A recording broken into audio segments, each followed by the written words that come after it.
Hey guys, this is Megan from Thousand Generation Farms. Today you will see part 2 of DIY dresser time. Won't you come farming with us? Last time I walked you through hinges, the door, staining, and even just showed you the outcome of what the dresser looked like with the paint on. And then we talked a little bit about what I was going to do for shelving and just how on this video, part 2, we were going to show the before and after of the dresser. So, as you may notice, I cleaned off the top of the dresser and I wiped it down good. I actually had some spots in here that needed a little bit more paint, so I did that. And I finished some more painting on the sides and on the bottom of the dresser. The shelves were something else I did. As you can see, they need a little bit more stain in this video clip. So what I did was I just called my local lumber place, told them the dimensions, told them I needed 2 shelves, and they actually told me that 1/2 inch would be the best in case I wanted to put decor in this dresser or blankets or even clothes. The 1/2 inch thick would be the sturdiest for that. They also recommended plywood, which if you can kind of see the grooves in the wood, if you're familiar at all with plywood, it sort of looks like that. So it was a lot lighter. It was closer to this pine color. But then I used my espresso stain on that, on both shelves. And this is the stain I use. I also got this from my local hardware store. As you can see, it's espresso. It's the Minwax. It works really good. I usually only have to do about 1 coat of stain, but normally I'll do 1 coat and then I'll sand it down and then I'll stain it again and then put my epoxy over it. With these shelves, I did wipe them all down. Then I've sanded them because plywood tends to have little grooves of wood that like to stick up, especially like on the end here. So I sanded it down with my orbital sander from DeWalt, and then I stained it. And so that's how it looks right now. One thing, I do want to go along this edge again and stain it, and probably along the bottom one too, just because I want it to match. And then this wood base here, along the sides a little bit, you can see down here and then right here. I did stain that as well, and I love how it turned out. On the sides, like here and right here, I'm not too worried about that being as filled in as the shelves, because, you know, when you get this in the corner or wherever you're gonna put it, say my living room, you're gonna have stuff in there, and the door is gonna be shut, right? So not a big deal. You just kind of want it all to blend. Another thing I did here was put this chicken wire on. And I'll try to show you if the light's not so bright. Another thing I did is put this chicken wire on. And as you can tell, these wires were sticking way up here, so I did go and cut them back. I used pliers like this right in here.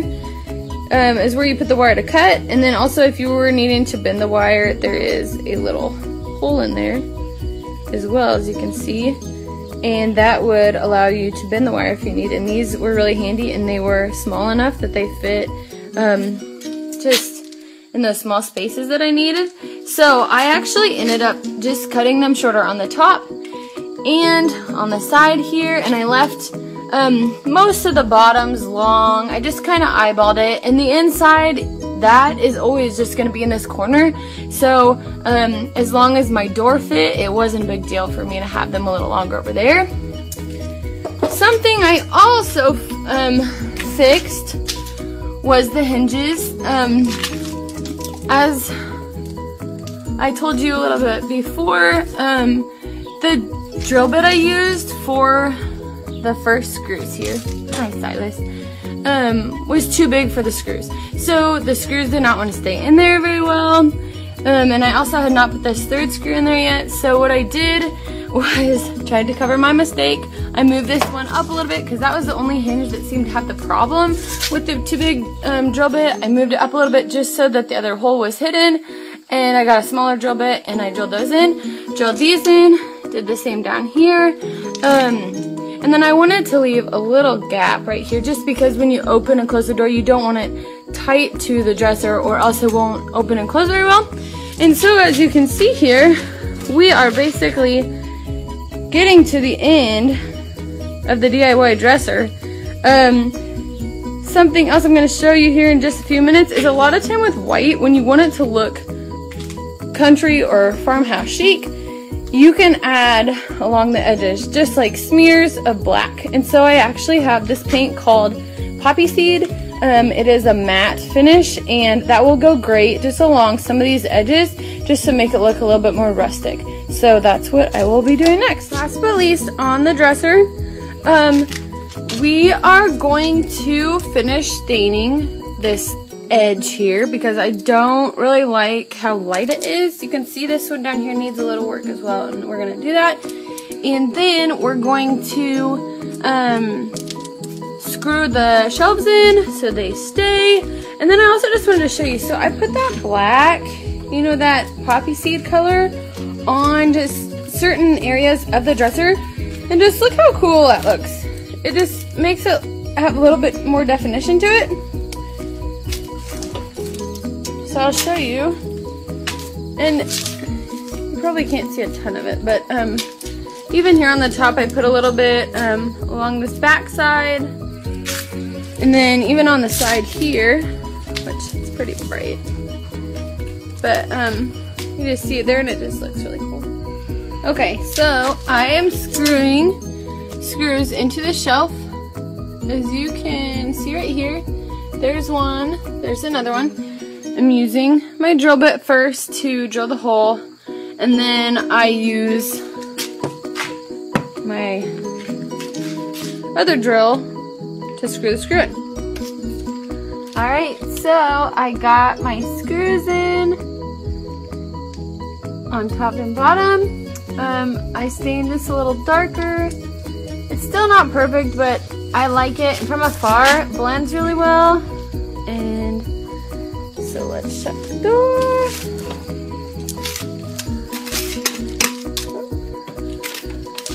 So there you go. The dresser is done.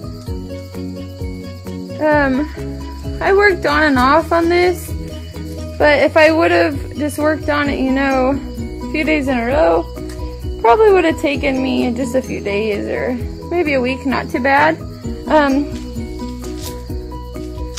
But I am really happy with how it looks. So that is all that matters. So stay tuned for a before and after shot. Alright guys, so that was DIY Dresser Part 2. Thanks for joining us on Thousand Generation Farms, and we can't wait to see you next time. Stay tuned for many, many more DIYs to come.